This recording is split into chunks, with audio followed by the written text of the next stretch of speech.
Welcome to Otaku Time Machine, a show that takes you through the anime archives of yesteryears. I'm your Captain Frankfurter, and with me today we have our magically average and a new guest, Steven. Steven, why don't you tell us a little bit about yourself? Sure. Thanks for having me on. Named Absolutely. Steven, obviously, as you said. I go by B. Steve Brown online. Decided to go with my real name. We'll see how that works out. Bold take. But yeah, we'll see. It's been working so far. At least everybody knows what to call me. But yeah, I've been running around Japan the last month and a half, trying to see as many things as I can and do a bunch of anime type stuff because I imagine, like you guys, I got into it really, really young. Pokemon era when I didn't know what anime was, and then Toonami, Adult Swim, when Bebop and Trigun and Fooly Cooly were like, here's what you can do with anime. Yes. We can get creative and weird and explore themes of adulthood and adolescence and also just cool space stuff. And then never really stopped after that. Yeah, Very And nothing then nice. nothing really spells out my childhood like watching characters with swords fight demons into the chaos that is Fooly Cooly, where my brain was just like, I don't know what's happening, but this is a You lot of can fun. you can literally watch that show in any order and it'll still make sense. Yeah, yep. mhm. All the demons Uh, came out of you. They were on the inside They were this time. always yeah. Why they came out of you, who knows? And why there was also a mech involved? Sure, why not? But no. but today we're not talking about mechs. We're not talking about demons. Although we might be talking about inner demons. We will be talking today about Journal with Witch. Now, usually as I introed, we go through the anime of yesteryears and all that. This is a show that just released. This just ended a few weeks ago. But it was something so different and so kind of just like it's a show that I feel like is very down to earth and real that it's like I all three of us just wanted to talk about it instantly. From episode 1 it kind of got like a stranglehold. At least I know on Tyler and I don't know about you, Steve, but like instantly it was like this is something different, this is something special. I'm so excited for this show despite it being a rather depressing show, and we'll get into that shortly. But yeah, Journal with Witch. So we're going to the yesteryears of 2026. Yeah, the Overall yesteryears of thoughts. a week ago. I'll Exactly. give you an Overall out. The thoughts. manga ended in 2023, so we're kind of going back a bit. Anime just finally got their hold on it. I don't want to Yeah. hear about. Don't bring up manga because JoJo's stuff pisses me off already. Okay, I'm like I don't even want to. I don't want to Yeah. talk about it. But yeah, I Journal with Which I equate this in a similar vein to Orb when you sprung a surprise episode on me. By the way, thanks for that again. I keep remembering that you led me on for weeks on end of like, oh, I have a surprise for you, and it was just us reviewing Orb on the movements of the Earth. And I was like, you Yep. bastard. But I described Orb as being kind of like this generational type series where you don't get the that type of storytelling, the setting, the like level of detail that went into building out this entire like lineage of characters that spanned over like I think 120 years or so, done so well in like 25, 26 episodes, and it blew me away. I got that same exact feeling watching Journal with Witch of like this is something categorically speaking in the realm of like I don't even want to call it slice of life because it's more just life, right? Drama. It's just a Yeah, straight drama, I feel yeah, like. but it's drama in the sense that like it is very, as you put it, down to earth. It's realistic, right? It's something that you can connect with on a particular level, but it's not drama in that like you're on the edge of your seat. You're like waiting for the shoe to drop. You're anticipating the next twist that's going to happen. It's like you're just kind of getting a glimpse into a reality more or less. So it's just like I only describe it as just life, right? Yeah.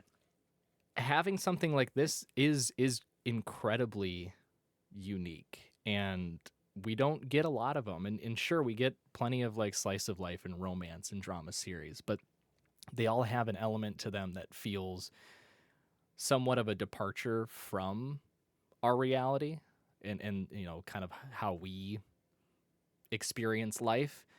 This one again felt like you were just filling in the shoes of some being that was just observing everything taking place, and you kind of got this idea of like, this could be happening down the street from me, and I would believe it instantly. So I like that aspect alone to me was what drew me in, and then throughout the series just kept growing more and more with all the themes and everything that's being introduced, the characters, the storytelling component to it. Like, it was fantastic. So Yeah. yes, I put it on that same level of Orb, very similar to like Takopi as well in terms of like just how gripping it is on you.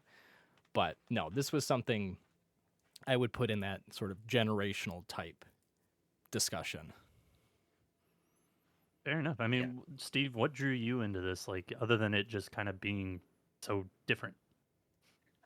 Two things. One initially, one was the art. I was just like, oh, that looks interesting. I want to check it out and see what it is. But the second is, I decided this season to start a series I will hopefully be continuing, even though it's hard, which is watching every anime of the season, every new anime. At least hard to do that when something's on a season 4 and you haven't seen the beginning. So I watched 40 brand new anime this season to Ooh. try to A, for content, but B, to challenge uh my preconceived notions of anime, because each season comes around and you skip a bunch of things because you're like, that clearly doesn't look good. And to be fair, you're usually right about that. But I was like, I've been doing that for a decade. Why don't I try watching everything and see maybe there's some surprises? And there were. Journal, which I would have checked out anyways, but had I not had that on my to watch list, it would have immediately jumped to the top. Um, I think the one I was most excited for was You and I Are Polar Opposites, and I love that manga and I love that anime. And I watched the first episode. I was like, this is great. And then I saw the first episode of Journal of Witch, and I was like, oh, potential competition, different type of series, but wow, the way we're dealing with the idea of people not necessarily being able to understand the way others think and perceive emotions is a very interesting topic that I haven't seen done a lot in anime. Let's see what happens in episode 2, and then was hooked. Yeah, yeah, I definitely am the one from this side of the podcast that sifts through the crap to find Constantly. like the hidden gems. Constantly. How many What? gems have That you job is found? not. How many gems How have I many found? gems have you found? I found a few. There are quite a few that I found. I would say like Do you know the of the things that I thought would be crap that actually ended up being good. Like legitimately, I'm looking forward to season 2's. At least 2 off the top of my head I can think of. do you know that scene from Monty Python and the Holy Grail where King Arthur is running through the field and it's like the couple that are in the mud and they're just like Hmm. shoveling mud and Help, I'm stacking being it? repressed. Yeah. That's Yeah. Frank. Frank is the guy that's there, like intellectually sound and articulate, Mhm. but sifts through shit. It's a Because really, really why? hard job. No, Every once don't in a while, there's a diamond. Diamonds are don't. rare. You don't find them You easily. are I you literally are did it this season, Tyler. I have to back him up on this because I did Like it. Tyler, I'm still waiting for you to watch Wisteria Wand and Sword. It is phenomenal. But anyways, Wistoria One sort of looks good. I will give you Oh, that. no, oh, it's all right, okay. No, wait. anyways, let's get back Anyway, on track to Journal the with Witch. the Journal with battle Witch. of the shits.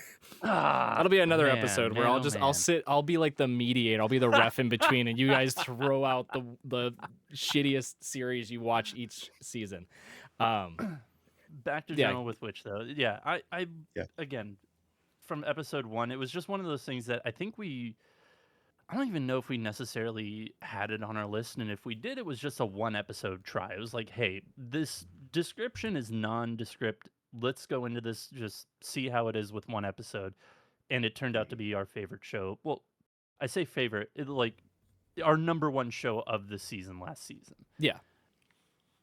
And it is, yeah, to get into it, and we're going to talk about spoilers here. So if you've not watched it, stop the podcast, pause it, whatever, go watch it. It's 13 episodes. It's on Crunchyroll. And then come back after and you can hear our discussion. So you have been warned, spoilers going forward. Soft But spoilers. There's not much to it's spoil. not, there's not a whole lot to spoil. You are correct, but like there's a lot of character growth in this series that you can spoil because there is like Yeah. multitude of directions that a person can go after. And here's your first spoiler: which happens in episode 1, the death of your parents. So, teenage girl, parents die in a tragic car crash, and she's just left alone. So like her growth or her character development and see like navigating through grief and seeing that through vivid imagery of just like her being in a desert and not like anybody being able to understand her because it is her own desert is really intriguing. And yeah, I think the just kind of the general themes that we'll be talking about going forward are basically grief and relationships with a stranger. I feel like because basically she does start to live with her aunt, who is a complete stranger to her because her aunt is pretty far removed from her family. Um, I want to talk about their relationship throughout the show. We'll start there and then we can go into the grief portion. But um I really like from the bat from episode 1, like there are many different points in episode 1 that you can point to and be like that was super unique or that was super like that was very nice of them or yada yada yada. I think the moment that stood out to me most of their dynamics and where it started was when they go to the funeral dinner or meal after the funeral, and the aunt, I believe, sorry, we hadn't done any character introductions. The aunt is named Makio, sorry, and then the teenage girl is Asa. But when Makio says, "Hey, you're gonna live with me. Let's get out of here. This food is shit. Everybody's just talking like nothing ever happened." Like she got her away from a situation where everybody was taking this tragedy very lightly and just said, "Hey, let's get out of here. We don't need to be around this because a this is not a place that you need to be at right now with everybody taking this lightly because you need time to think about this and you need to figure out how you want to express yourself and grieve." And I think that that's like where their relationship really started, and I absolutely love that scene to their relationship. Yeah. But I like yeah, I just curious like or really curious like what is your guys' kind of like favorite moment of this, their weird dynamic, we'll call it. Um. Oh, that's hard. I know you asked There's a if I had lot. prepped any questions. These are just coming from the dome just to keep the No, conversation going. So, they're good. Um, I was gonna give an initial thought to what you had just talked about because you had mentioned kind of the overarching themes of the series being um, grief, and I think we can just blanketly call it relationships because there's a lot of yeah. elements to that with different characters. To me, and this is getting a little bit into more of like the video essay that I want to do on this series because it is very layered. I think you can interpret it in a multitude of ways and have sort of a factual basis for it too. And I don't see any way you could misinterpret this because there are a plethora of kind of perspectives that you can take going into it and coming out from it as you're absorbing the series throughout the 13 episodes. To me, though, something that I caught on pretty early on and was consistent throughout was this idea of defining normalcy. Because in episode 1, as you mentioned with the funeral, there's a number of scenes with Asa where she's very apathetic, we'll say. She's kind of in this emotionless state of understanding that her parents are gone, but not having a reaction to it. And it's not because of because she is apathetic or she didn't care for her parents. It's more so like pseudo shell shock and not understanding like what the best way to respond is. Like, is it to be sad? Is it to be frustrated? Is it to kind of close yourself off and isolate, right? All those thoughts kind of run through her head, but we don't see it expressed. Yeah. And the person that kind of breaks through, because people, there's comments made of like, oh, how is she taking it? I wonder if she's okay. My God, her parents just died. I can't imagine how she's feeling. And she's hearing all these comments and not reacting, right? Because she's like, I don't know how to feel. And then Makio comes in and is like, says it in much nicer way than this, as a writer, in a more articulate fashion too. It was basically just like, you don't have to listen to these people. They don't know how you're feeling. Fuck them. This food also sucks. Let's go get some food. And oh, by the way, you're living with me from now on.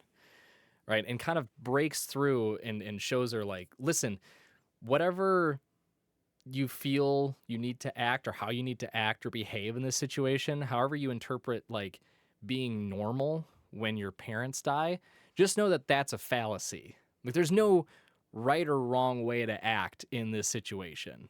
There's no like one response that everyone has when they experience this. So don't feel like you have to conform to that idea or like put yourself in that box, right? And I was like, Yeah. when I watched that scene, same with you, I was like, man, it's such a powerful moment in episode 1, and it was such a great way to kind of organically break the ice between these two characters that are strangers, but they're related, right? And I was like, oh, that, I wondered how, after that, I'm like, how is their relationship going to grow? How is she going to grow as a person, as an individual, navigating through her life now without her parents? Are we going to see more about her, with her life with her parents too? As I felt that was definitely an interesting dynamic that they added to the story too, of like getting a glimpse into what her life was when her parents were around too. So, I mean, I don't want to piggyback off you and say that was my most impactful scene, but it was the scene that really did stick out the most, I think. Yeah. Especially early on. I mean, I think every time they use the motif of like going through the desert alone, right? This barren wasteland. Again, I think you can take that as it being symbolic of like loneliness and isolation. You can take it as symbolic of just this idea of feeling lost too, right? Like you have no way of knowing spatially where you're at because everything looks the same. It's all just one landscape, right? So it's this kind of feeling of like no one else is out there for you and you have to fight for yourself. But then you saw imagery of her watering some of the cacti and flowers growing. So it's like, okay, so maybe the idea is like making this your home, like making the best out of a situation in your own way, whether it is just keep walking along until you find rescue, or if it's finding some semblance of home in this spot and just kind of accepting it as it is, right? So there's so much. I'm gonna stop rambling for a second to let Steve talk. But yes, I will agree. If I can add something on to that part. Yeah. Yeah, because you talked about her walking in the desert, but we also see Makio having her own, I guess, illusions of being in the desert as well, and talking about multiple ways you can interpret it. I kind of watched that thinking, if you're trying to cross a desert in any movie, most of us have never experienced it, but you're walking for days, weeks, months, etc. You don't exactly know where you're going, and you will encounter other travelers who are also trying to get across the desert, but they came from a different spot, they're heading to a different spot, and you can't just follow their tracks. So along the way where Maki is telling her like the way you process and go through this is going to be your own. Similarly, yes, her aunt is also wandering through her own desert, but you can't just follow Makio's path. Makio started from a different place and she's going to end up somewhere else. So you can encounter them, like that scene where with Makio and her friend, where she kind of sees him like speaking foreign languages in a bazaar because she's not used to adult women behaving that way. Yeah. It's like you might encounter other people, you'll get out of the desert for a bit, but you're going to be in the desert for a long, long time. It's a long journey that you're going on. And in that sense of watering flowers, yeah, you get comfortable with the journey that you're on, find ways to take peace in it as you go. and Yeah. maybe not feel so alone. There was a scene too, and I know you had mentioned before we started recording those, Steve, that you didn't see the last episode, but there's a scene in the last episode when she's performing where it takes us back to the desert scene, but it's depicted as kind of like an oasis.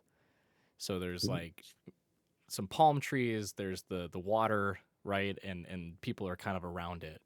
And one might view it and say, "Oh, this is great. Like she's found a place, she's found a like a sanctuary."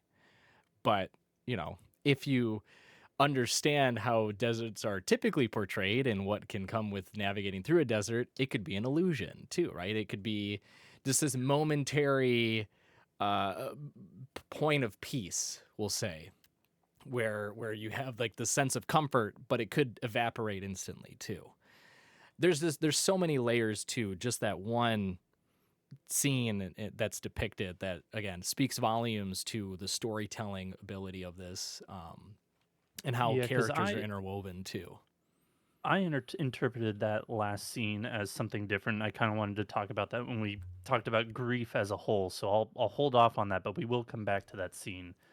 Um, but yeah, I think just the different relationships that these characters join in is really interesting because one person really can make a difference. Because Makio, who's so used to being alone, writing her novels and doing her thing, well, she does visit friends and have activities outside of work. They're very few and far between, but after taking in Asa, all of her people around her saying like, "Hey, you've changed," and like, not for a bad like reason. Like we see that you've kind of lightened up a bit, or not lightened, but livened up a bit, to Mhm. where it's like, you are definitely different from how you started on this journey, and it's for the better. And it's interesting how that aspect of like one person really can make a difference in your life, whether it's planned or unplanned. So I really enjoyed that aspect of it, and then seeing all the different relationships and how being a stranger, Asa being a stranger to everybody in Makio's life, how she gets along with each character, and seeing those relationships develop as well. Like the scene where Asa runs away from home and they have the lawyer and her friend and Makio all looking for her. And they're like, "What do teenagers do?" "Well, I think they get bubble tea." And sure as shit, there she is just sitting at like a bubble tea pop-up shop. And it's just like that type of thing of just like, hey, adults actually being adults and seeing that relationship of just like Makio or Asa being like, "Hey, you're only here because you need to be here," or like you're legally responsible for me in some degree, which isn't necessarily true. Like the lawyer maybe so, Makio definitely, but like the Makio's ex-boyfriend, which I can't remember his name off Bingo. the top of my head, yes, like him being there is just like, oh, you're there because you're not necessarily whipped, but like you're there because Makio told you to be. And Well, they're he's like, friends. no, He knows Asa no, now. but that's like having to describe that being like, hey, you are part of my life now, not because you're attached to this other person, but because like I enjoy your company as well. Like I think that it was really refreshing to see just like, hey, I'm not here out of obligation. I am here because I want to be. And that whole ordeal slash scene, whatever you want to call it, episode, I really appreciated too, because there are times where it's just like, hey, you're just like, you may be just an acquaintance to me, but like I still consider you a friend. I'll be there for you. Like I often will tell people like, hey, if you ever need an ear, like I will make time for you. I will lend you an ear if you need to talk about anything. And so I feel like that kind of mentality really spoke to me of just like, especially Shingo just being like, no, I'm here because I want to be. And I really like seeing all those relationships develop. Yeah. So yeah, is there a favorite relationship in the show that y'all enjoyed outside of Makio and Asa? God, again with the question, the surprise question. Steve, do you got something? Re- Yeah, I think I really liked Makio and Shingo. Mm. The idea that they're just at a different stage in their life now, and their relationship hadn't worked at the time because Makio, I mean, for both of them, but obviously Makio is a bit of an anomaly in the Japanese culture, which is I think why that funeral scene hit so hard because the way she publicly calls people out is not what happens in funeral scenes in anime. It's like a quiet adult being like, "Come on, kid, let's leave," and she's like, F these people for the way they're treating you. And she knows it. She's like, I know I'm different. So the fact that they stayed friends, and Shingo clearly was still into her, but was like, we're not both in the same place.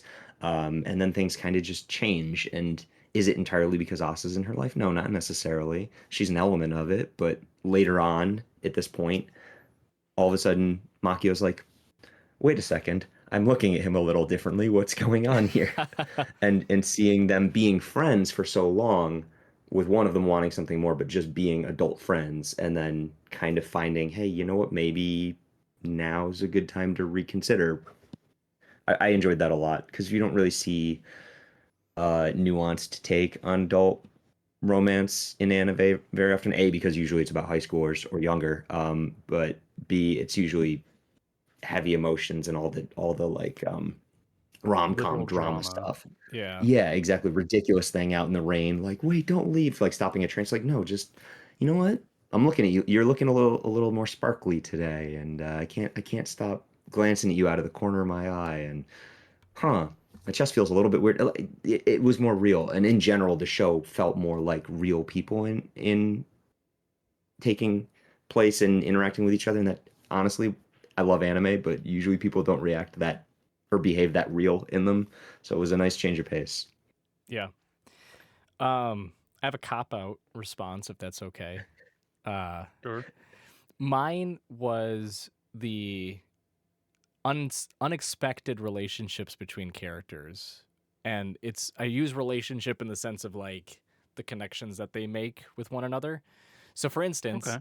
and I'm looking at my phone, not to be rude, but to remember character names. Shingo and Kazunari, who's the attorney, like they Yep. establish a friendship, and like they have a really touching scene where Shingo's kind of revealing to him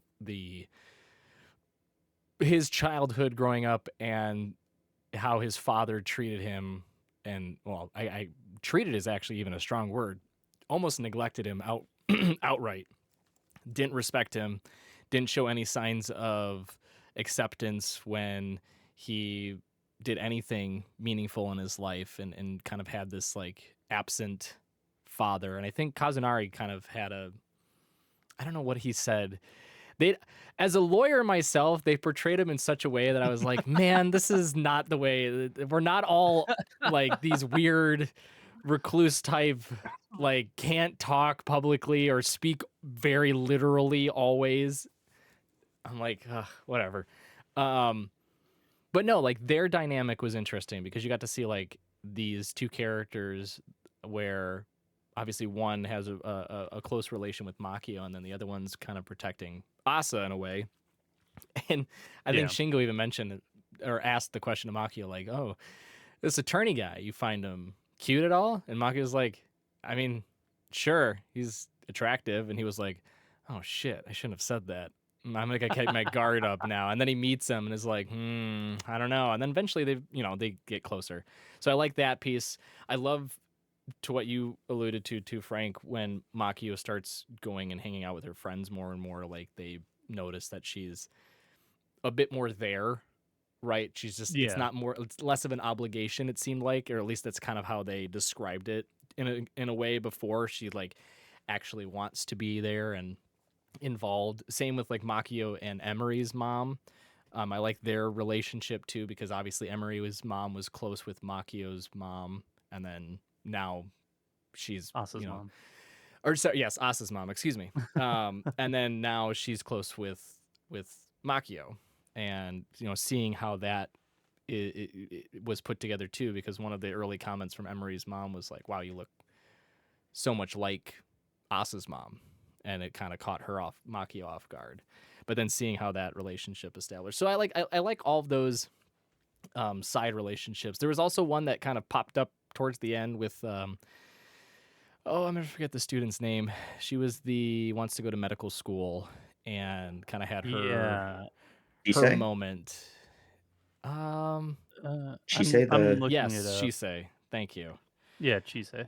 Yes, she there was a gentleman that like borrowed a book and like he kind of jumped in and was like there for her when the news came out about the medical school being um grading female students differently from male students, and that was a yeah. whole scene itself. Like seeing like again like that dynamic and relationship, all those things I really enjoyed because it kind of spoke to um, my larger theme again, which was like that idea of normalcy, right? And how like Yeah. you look at a lot of these characters and it's like you don't expect them to get close or become friends. Like there's this is kind of abnormal for what is usually shown in a series like this. And it, in addition to that, I think you mentioned it, Steve, with the funeral piece. Like, there's a lot of points in this where it's the series is not standard for an anime because it's not normal in Japanese society. Um, I know you can probably speak to this And a lot too, Steve. Yeah, but like, I was just gonna say to your point, it's not real necessarily. It's so close to real, like you said. It feels like it's real, but yeah, we're in at least another medium, so they can tweak a little bit, which is nice. yeah, exactly. But like, a lot of the concepts that are brought, not the concepts, but a lot of like what's brought up in the series is kind of a not popularized in Japanese society because it's either not Hmm. talked about openly a lot or it's something that is usually, I'm going to try to say this delicately but pretty straightforward. It's not, it's like frowned upon in a way. Um Semi taboo. not but it's not Yeah. taboo. You're That's the thing. It's like there's a really powerful scene where Makio clearly catches on to something with Emery and talks with her about this idea of when do you know if you want to like get married or fall in love? And Makio goes through a long speech and it was very powerful, but at the very end she's like, I highly suggest you watch this movie called Green Tomatoes. I think you're going to find it very helpful. And she does, and it's kind of like this awakening moment for Emery, who realizes I might not be in love because I might be finding love in the wrong places, right? Yeah, I wanted to talk a bit about this more so just because we talked about relationships and we didn't really we talked about romance semi, but like this was the one romance thing that I thought was really well done and kind of just like interesting in which yeah, Makio picks up on hints of like oh, she might be swinging the other way, Yeah. which is, you know, is fine, like perfectly fine, but I know in Japan it's very different, or at least it's portrayed very differently for Western audiences. So, Well, um, but but like, it's different in the sense that like because there's boy love series and girl love series, like there's Yuri and Yaoi, right? Like and those are, you know, pretty routinely created, I would say, just based on what comes out season to season and the new manga series too. And I would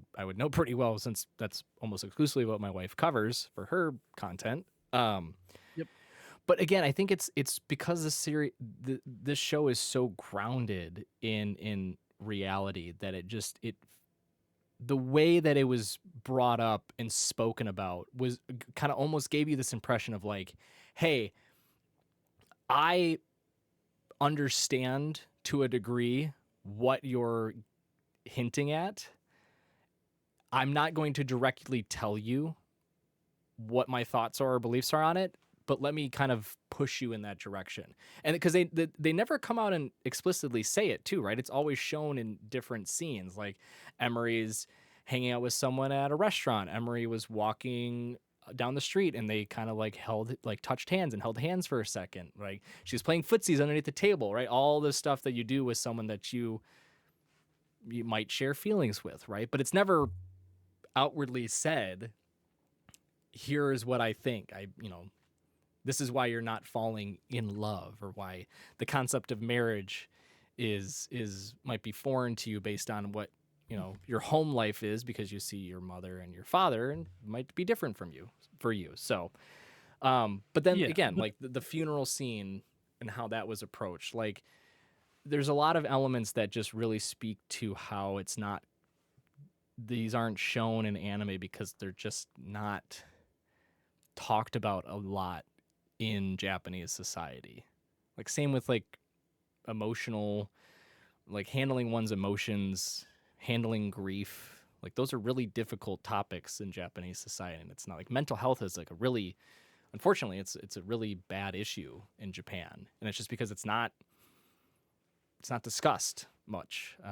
There's not a lot of avenues and ways to go about discussing it either. So it's just those aspects of Journal with Witch really stood out to me because it's just not, again, it's not something that you see often in anime because it's not discussed a lot.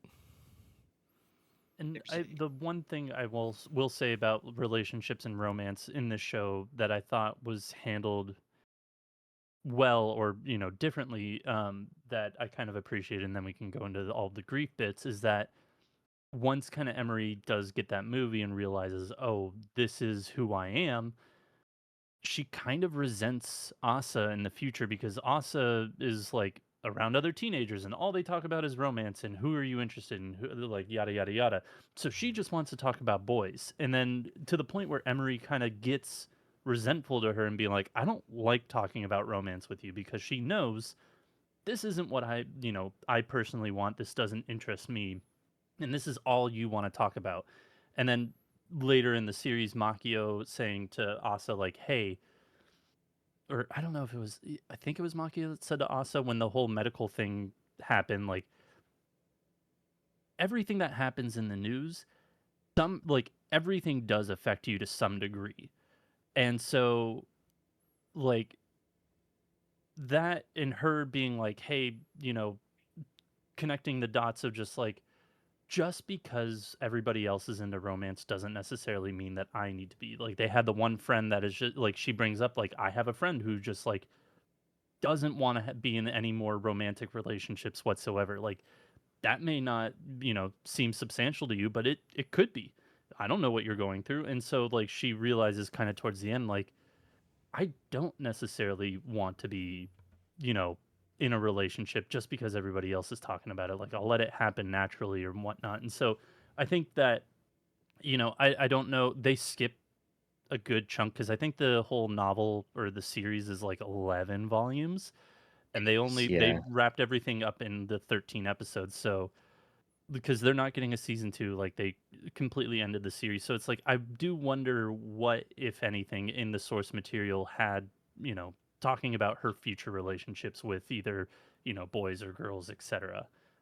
So that was just one thing in there that I really appreciated, and it's just like, hey, not romance isn't necessarily, you know needed for everybody, But but yeah, but it, in it, But media makes you think as a teen that it is, all teen media, especially coming out of America, which then influences a lot of other people, but anime and manga too. Like any series with teens, like romance is front and center. But yeah, we know, and America's maybe a little bit more ahead of this, and just we talk about it more. There's people all over the spectrum who maybe don't, A, are into different people, or B, just aren't really into anyone, and that's not top of mind for them. well, and it's yeah. even beyond that too, because the majority of the conversation where Maki is involved, it's more centrally about marriage, right? The concept of marriage itself, and so the idea is like, oh, it's normal in life when you get older to get married, right? Like that's the standard. Like society, like Mhm. within society, you get married once you are older, right? That's what I've been told. That's what I see around me, right? And then Makio is like, no, like I have no intention of getting married. I've never once thought about who I would marry, right? It's not something that I'm pushing for. It's not something that I'm actively looking for. If it happens, great, but there's no part of me that's really wanting to get married. And I think that was kind of this moment for Emery of like, huh, well, why is that? Like what would possess someone to not want to be married? And I think it was dispelling the idea that it's normal to be married. Like if you're not married, you're like an outcast, right? Right? Like you're an outsider. And Also, her mom wanting it for her. Yeah, not yeah. even in a critical way, but her mom's just like, I want you to have a good normal life, and in Japan, this is what everybody does. Yeah, So exactly. And I think Makio sort of as a character embodies this idea or this sense of being oneself in a kind of an era or a society, culture, or whatever you wanted, however you wanted to describe it, where normalcy doesn't exist. Like the concept of being normal is not something that we can actually objectively apply because who defines what normal is, right? What's normal Yeah. to one person might be completely foreign to someone else. Like because a large swath of the population is married doesn't mean that the other portion of the population is not normal, right? And so I think that especially at an age and this is the kind of the aspect of the show that I think is really key and what most everyone can relate to is that being introduced to these concepts and ideas at such a young impressionable age too, right? Young and impressionable, obviously high school, right? You're at the point where you're able to kind of think for yourself and slowly approaching adulthood, but it's still I think in a time where you're really seeing society for what it is. You're kind of experiencing life on your own. You're not living it through your parents, which again I think that's highlighted a lot with Asa. Um, having being told all these things by Makio and then kind of tangentially experiencing it as you navigate through life afterwards was really powerful because I think it speaks to just how these ideas can get embedded in one's brain when you grow up and you kind of regurgitate that throughout your life as you get older and older and then having such a powerful message be said to you that completely like goes against everything that you thought about can really change you. And I think Emery experienced that with the relationship and marriage stuff.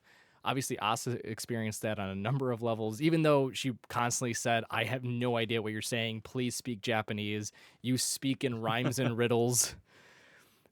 Um, but like it, I think that element to this series too is what really wraps it up and puts this nice neat bow on it is that like you get to see how one little message or one perspective could really change and influence a young person and kind of put them on a path. We're not going to say it's the right path, right? Going back to the desert, A path. yeah, exactly. Going back to the desert metaphor too, right? There's no path that you can take. It's all desolate land, shifting sands. You take 5 steps forward, look back, and your footprints are gone, right? You don't know kind of where you started, and you obviously can't see the people ahead of you where they're going. It's constantly moving, and I think that again speaks to a number of ways you can interpret things in this series. It also speaks to there's no right path to take. There's no the idea of like a fork in the road. You must go left or right. No, you can go through. You can go straight through. You can make your own path. Hell, you could go backwards and try a different direction if you wanted to, right? Like there's no one set path forward. You're constantly making it as you go. And as you're putting down the bricks, people influence you along the way and you might change directions, you might change the type of brick that you're laying, but no matter what, you're making your own path. And I think that was that kind of click for Emery, the click for Asa. You see it in Shingo as well a little bit when he's talking with the attorney, less so when he's talking with Makio. But like you kind of see all these moments. Even Makio kind of has it too, right? As she's gripping the idea of being a parent, Yeah. which is kind of this foreign, completely unreal moment in her life too, as someone who doesn't want to get married. But the idea, like, Yeah. moment when she says she's gonna be 18 and then she's gone and her friend's like, oh, you don't know oh, what you're in for. No, this is forever. yeah, yeah, exactly, right? Like, I think that moment is kind of a critical piece too for Makio, and again, I think it's so impactful to see each person, each character have that defining moment, and then watch as they grow throughout the rest of the series and change and start to define that new path. It's extremely powerful. And Speaking of, I yeah. was gonna say, speaking of new paths, let's talk about grief. We're gonna start our new path. We're gonna start talk about our next topic, grief. Steven, you've been listening to us fucking ramble for God knows how mostly long now. mostly me. I just Mostly keep Tyler, but it's spewing. fine. But I did like, a podcast for a year and I was the rambler, so I get it. well, here's your chance. I mean, grief. It's one of the main themes. Like, just kind of hmm talk to us like how you interpreted everything, throughout the show, because there's a lot of different ways to interpret it. Yeah, I think it's an easy example, but when Asa finally processes the realization that, oh, I'm not going to have interactions with my mother again. When she's reading Makio's novel and that kind of breaks through and she's crying to herself. You guys were talking about it earlier with she doesn't know what to feel at the funeral. And, the first time you experience a significant loss, you've never had anything like that in your life. Like Asa knows how to deal with, oh, I woke up and I feel tired, or oh, I didn't do bad on a test. Those are feelings you've had before, but the grief in this is one of those relatively rare times in your life you don't know what you're feeling, and it takes time. I kind of fall in the Asa vein of like I need some time to recognize like, oh, this is not just changing today, this is impacting these things down the road I hadn't been thinking about. And the fact that it wasn't her aunt talking to her that really broke it through, it was reading her aunt's words, I found really interesting, where that was all of a sudden where she's like, oh, I understand what Makio does for a career and why she's good at this, because this is a character I don't know that I'm reading about, just cracked it open, and it's destroyed me, and suddenly I'm seeing what my future is like without my mother. And also just the frustration she feels like, hey, how come you can't be this blunt to me and tell me this is how I should feel? Like screw you for writing something and not being able to tell me directly. Yeah, which Makio tells her. She's like, they have that fight, I think in like episode 4 or 5, and she's like, I cannot tell you how to feel. You experience life differently than me. And Makio especially is very different from the typical Japanese person. There's that she's kind of the vehicle of change for everyone else, the way that Asa's a vehicle of change for her.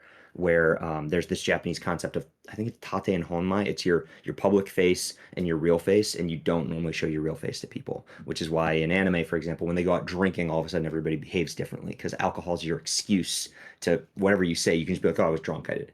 And Makio is the rare person who's like showing you her real face pretty early on, which is why Emery, asked her a question, and a normal Japanese person would be like, "That's really interesting. You should talk to your parents." And Makio's like, "Here's fried green tomatoes. Have you ever heard of it? Like, let me give you some material to consider a new way of life." And yeah, it's funny because Makio's like, "I can't tell you how to process this," but conveniently, this story, this character she's written, and the feelings that she expressed of a life Makio has not lived is what allows Asa to suddenly click, oh, I can now start to process a little bit what I've gone through. And yeah, like you said, she's a little annoyed that, damn it, it's your book that did this for me. She's a teen. She's like, why couldn't you have just given me the answer? But just like with Emery, she doesn't give her the answer. She's like, here's some information to maybe help you continue in this path of discovery and figuring out what you're feeling and how you want to go from here.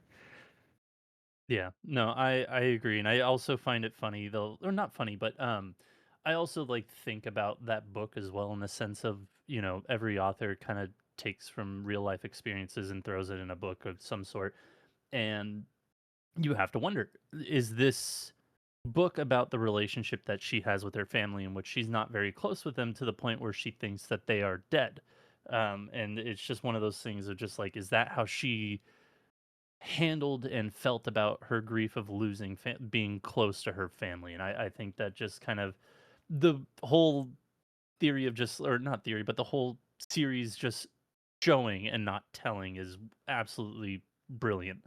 But if I were to add, for my sense of what I appreciated about the grief was something we discussed earlier, and that was in the last episode of the Oasis. And I think that it's the most impactful thing because you brought up even a point, Tyler, that I wasn't even thinking about, where she, to me, the way I interpreted that whole scene, she's singing this song and it's kind of like revealing her feelings of like, hey, this is how I'm feeling now after all these events have happened, etc. And this is how I'm getting through it. So it's like her music is being like the oasis of like, hey, this is how I'm gonna like show my grief, and this is how I'm gonna describe it and how I got through it. And the oasis being another thing of just like, hey, it brings us together as a stopping point to like look, listen, etc. And being like, this is how I got to this point in the desert. Come hear my tale. But also, when you brought it up, Tyler, I didn't even think about it. Is that the oasis could also resemble just like, hey, it could just vanish. Like this worked for me. This might not work for you. So you trying to do your own oasis like this could also just not be it at all for you. It could just be dry desert still. You can try and jump in there and just hit sand. You're not going to hit water because either music isn't their thing or journaling isn't their thing, because the whole reason she got to this oasis is because she was able to, find time and water her, cactus in the middle of the desert and figure out how to be alone and how to process her grief, which was, hey, I'm going to join the band, make music with the band, forget about romance, but also I'm going to make my own little personal space where I can be alone in Makio's apartment.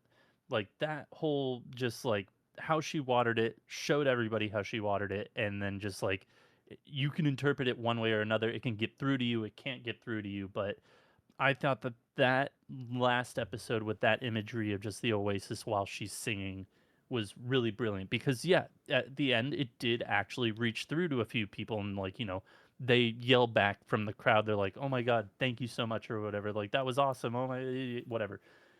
I thought that was really impactful because it reached the people it needed to reach, and they have, potentially a new path to an oasis of their own, rather than just like staying on their own path that they were on before. So I really, really thought that was an awesome scene of imagery of how to process grief.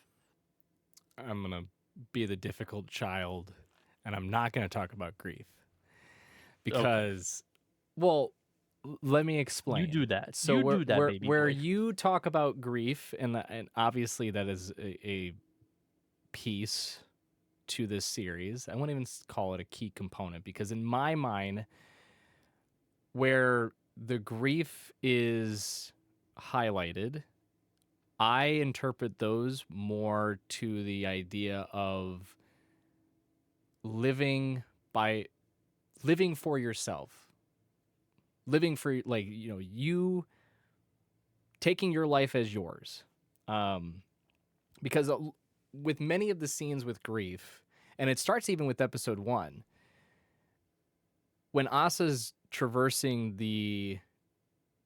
this new obviously life without her parents. We constantly get shown these scenes of her with her parents, or like mainly her mom. And a lot of the times it's just dialogue, it's conversations, and they repeat throughout the series. Most of the time it's, oh, we'll support you if you want to do this. Oh, I don't think that's a good haircut, that doesn't suit you. Oh, why don't we go here? This is your favorite food, isn't it? Like, it's always stuff like that. And it's, you hear it and you're like, oh, that's typical family stuff, yada yada. And then as you're going through and you're realizing kind of the deeper portions of Asa, and getting to know her more, and obviously everything that she's grappling with and how she's able to overcome it at the end, those scenes are more impactful because you get this sense of that Asa never got to live her life. She lived through her parents, mostly her mom, because her father, as we were shown in one of the episodes, didn't really want to be her father. Was like, I'll be with you, but I have no real intention of actually like being the father. Even though she Very is my kid. dismissive and very just like, Yeah. yeah, sure, you're doing wonderful, honey. Like the few scenes that we see him and the language that's repeated, it's like he kind of gives this attitude of like, I don't care. I'm just here to show my face. He's like the I'm dad from just Stranger Things. uh honestly even worse than him, I would say. He's Yeah, I was gonna legit. say the Stranger Things dad's better. Yeah, like he Yeah, legit with the has last season, that scene, yeah, that's fair. one of the most hurtful scenes in this series is where Asa is shown at her like choir audition, which again kind of was her catalyst to falling in love with singing and then eventually perform with the band club at school. And she is skipping with her parents hand in hand, and she looks up at her dad and it's like, "Did you see me? Like, how did I do?" And he like is in his own world, snaps out of it, and is like, "You really stood out." And that was it. No, like, Yeah. "Oh, you did great. I can't believe it. I can't wait for your next one." Like, and Asa's like young, like 5 or 6, I would imagine. Like I an think they age, said 6, yeah, an age where you somewhere around there. really are looking for your parents to give you that admiration of like, "Oh my gosh, yes, we're gonna support you. We're gonna fuel that fire and drive that passion if you want to continue that," right? And for her dad to basically just be like, "You definitely stood out." She's It's also kind not of necessarily good in Japan. right, because that comes up in a whole episode dedicated itself of like when Chiso like starts yelling in class about the medical school, and people are like, "Whoa, that's kind of a lot. Like, Extreme. you need to calm down." And they were like, "No, I'm not. This is outrageous. This is ridiculous," and kind of makes a scene, right? Asa goes back and is like, "Is it okay to stand out? Like, is that normal?" And I think Makio is talking with one of her friends as she's trying on outfits for her book tour, and her friend's like, "Yeah, fuck them, right? You be you, kind of. Like, don't let anyone tell you you shouldn't stand out. Don't let anyone put you in the ground for being yourself or being true to who you are, right?" Like, that was the message. And to your point too, Steve, that's not a concept that's really, elevated in Japanese society. There's a lot of conformity, right? And it's not to say that that's a bad thing. We're definitely not insinuating that it's the wrong way of doing it. It's just kind of what society is there. And so hearing that from a character, it kind of puts the idea in her mind of like, maybe I should join band. And then we get a scene going back to her mom of like talking about potentially doing something with music. And her mom was very kind of Anti-band, but like she was just okay like for choir. she was just like, are you sure you want to do that? Right? Her mom none of the scenes ever showed her mom saying no. It never showed her mom being like, I refuse or I forbid it.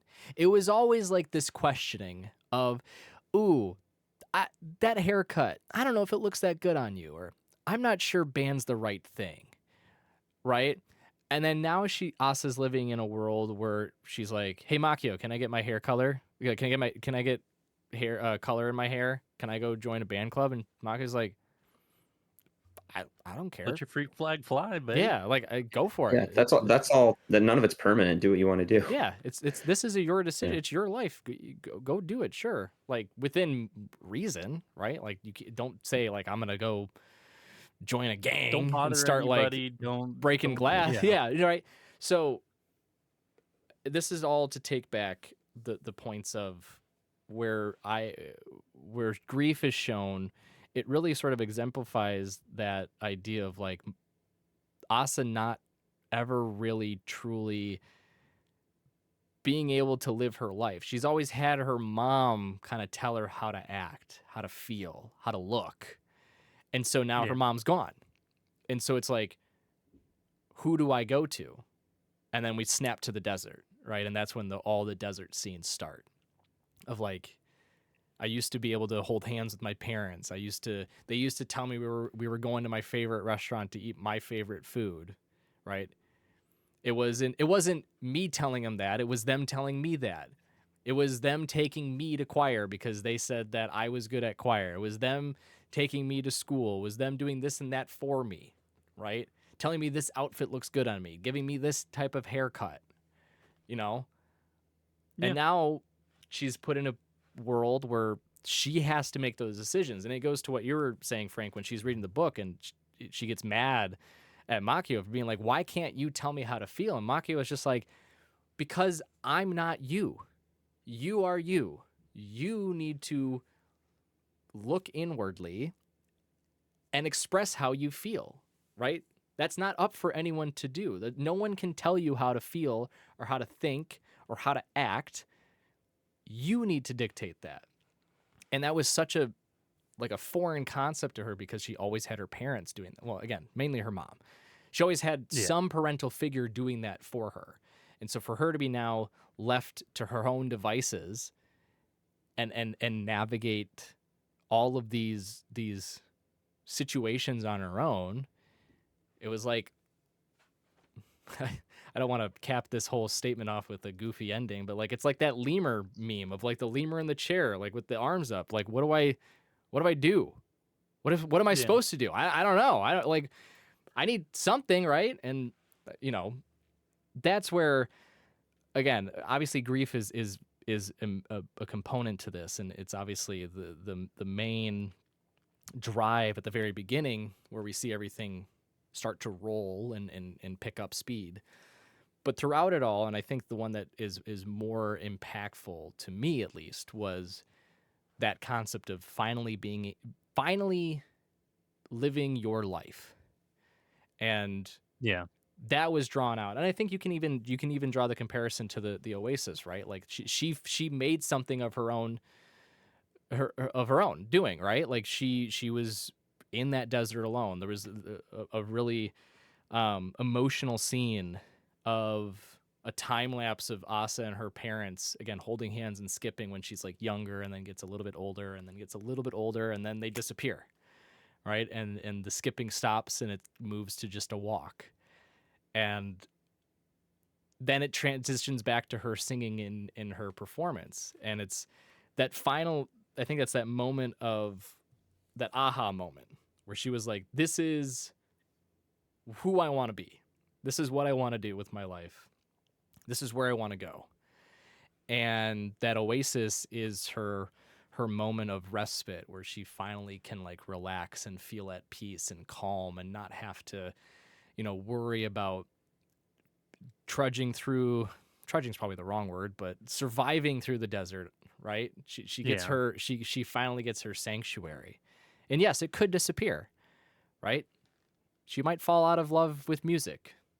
She might have a moment in time where maybe she gets a bad review on her singing, and it could deflate her, right? But for that moment of time, she gets peace and tranquility. And I think that's again So, with where she's finally becoming herself. She's finally becoming Asa. yeah.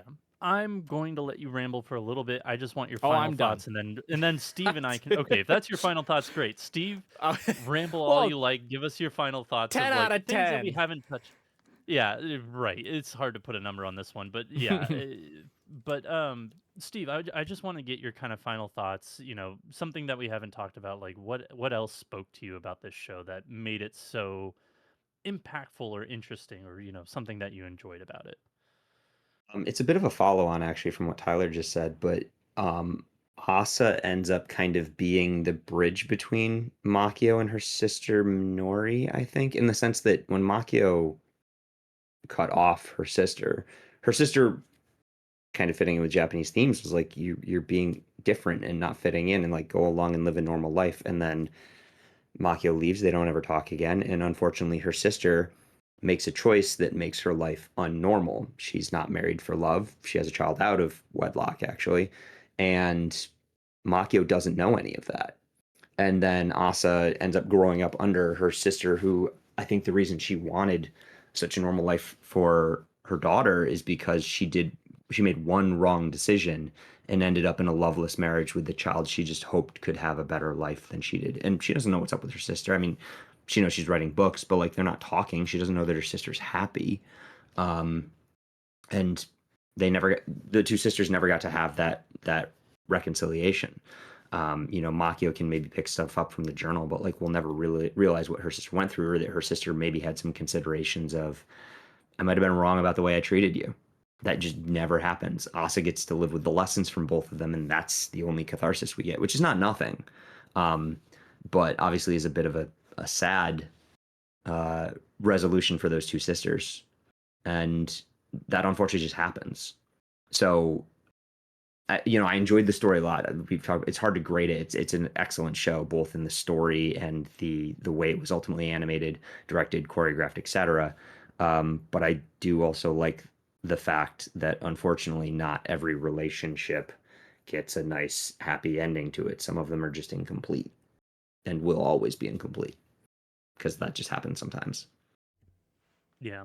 I think the last thing that I'll add to this, that we've touched upon a lot of what has happened throughout this series, but there's one specific thing that we didn't talk about, and that is when Asa finds the journals and, her mom is writing "I love you" in there, and then she goes back and she thinks about all the times of just like, let's go eat your favorite food, let's go do the thing that you like to do. Oh, I don't think you should do this. I don't know if that's such a good idea. And then she thinks to herself, did my mom actually love me?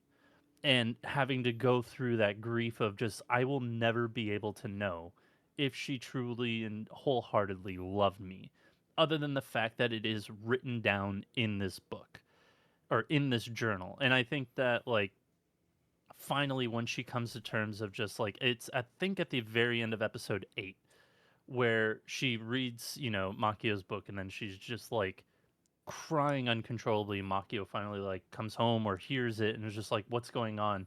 And the episode ends with just like, they're gone.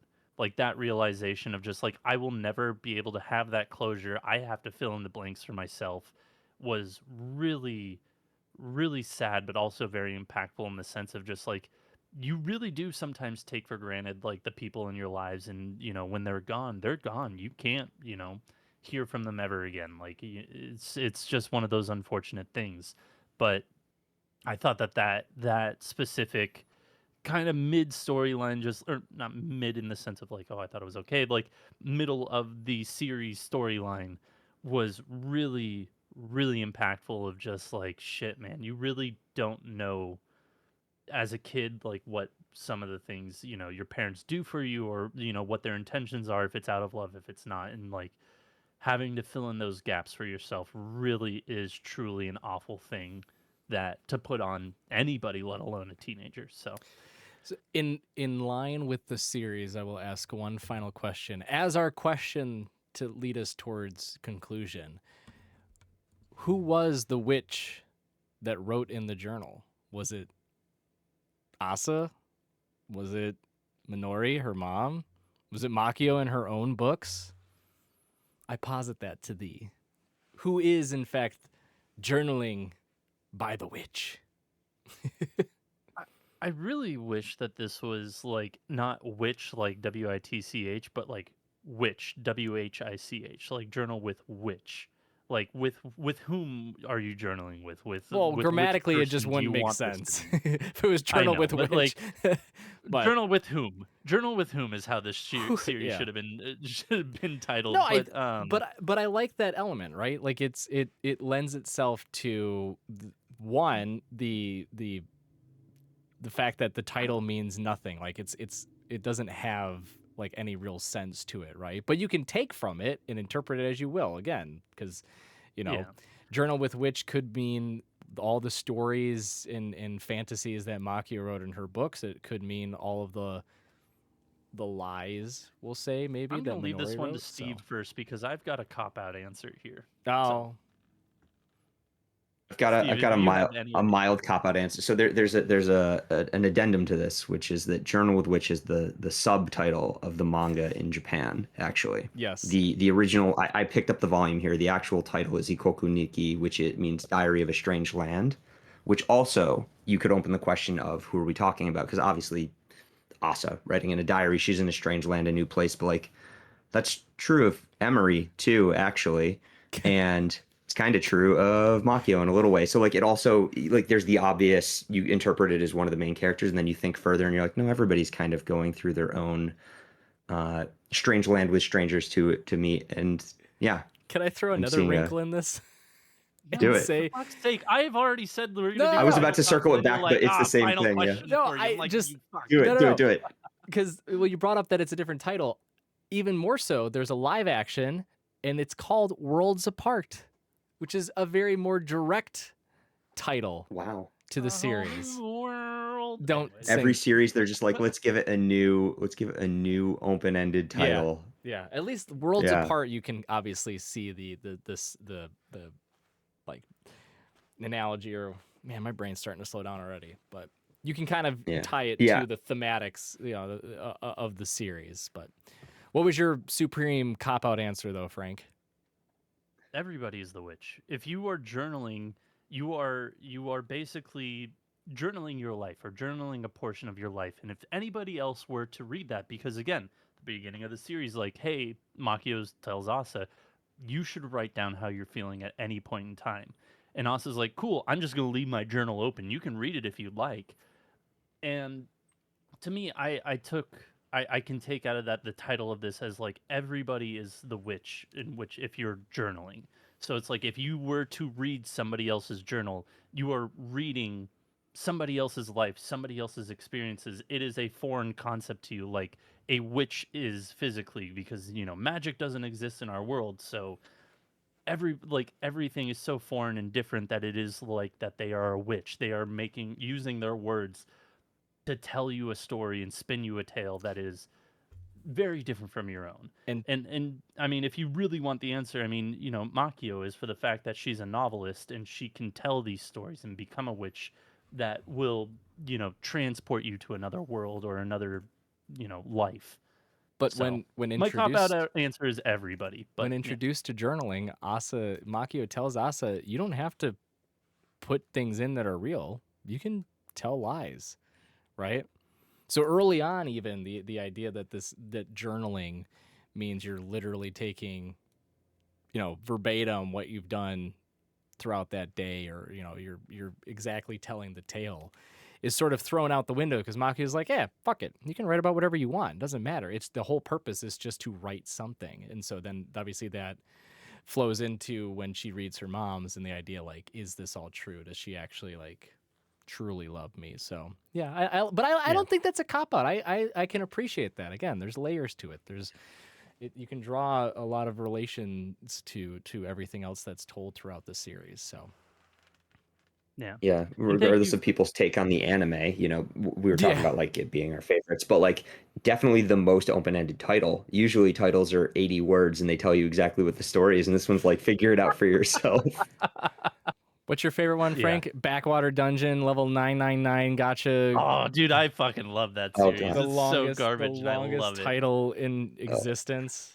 Backstabbed in a backwater No, dungeon. we're not. We don't have time. We don't have Yeah. time. Anyways, We're like, we don't it's have too time because long. thank you all for joining us this week. We greatly appreciate it. Steve, if people were to keep up with you, where would you direct them?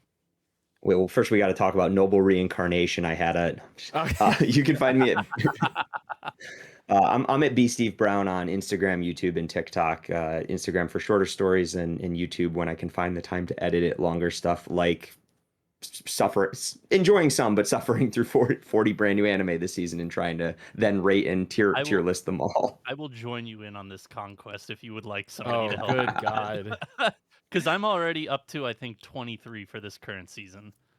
So For How about this current halfway there. one, this season's hard because I'm in Japan, so I immediately did this, and I was like, I don't have time to do it this season, so it's gonna have to be next season when I'm back in the U.S. Yeah, Fair point. quarterly we will already establish that we will do we'll call it the shitstorm showdown, where I will act as the referee and you two can throw across the worst anime that you watched and had to suffer through, and I will just sit there and laugh. Jack of all gleefully. trades, party of none. Oh God. Dude, I actually kind of enjoyed it. It was bad, but I Stop gave talking. it a 6. You're I not gave it a helping 6. yourself. God. But going back to Steve, Anyways, highly recommend that you follow him because he's been traveling throughout Japan. As someone who had the pleasure of meeting up with you in a very Randomly at Anime Japan. yeah, Anime Japan, and then going on plenty of excursions afterwards. I will say the content that's being made is excellent. So if you want to live vicariously through Steve, be sure to go follow him as he travels Yeah. around Japan. Yes. And we Frank, will did you have- finish? You and I are polar opposites. Yeah. The Yeah, no, I date in love the that. last episode, Tyler and I accidentally went on We that did. date 3 days before that We episode did. came out. Yeah, Wonderful. We went. Absolutely We were wonderful. watching a concert in Yokohama, and we looked up and we're like, "There's this lone cherry blossom just sitting up in this park. Let's go to it." And we went there, and the park was closed, and we were like, "No, we can't save this lone cherry blossom." And then found out that that's the exact same location that the two couples take in the last episode, and I was like, It was closed because they were filming the anime, and that's why we couldn't go. that's the excuse we're saying. They were filming the anime right then. So Wonderful. But yes, we will have your links in the description of the video. So thank you all for joining us this week. If you want more of us, please follow us on social medias at Bakacopodcast, wherever you get your social media feeds. We'll be back at some point with another episode of Otaku Time Machine. But if you want more of us, we will be back next week with a brand new episode of Baka Bites, in which we will be going over some sort of topic. We'll figure it out. So until next time, Spark Triumph. We'll see you then.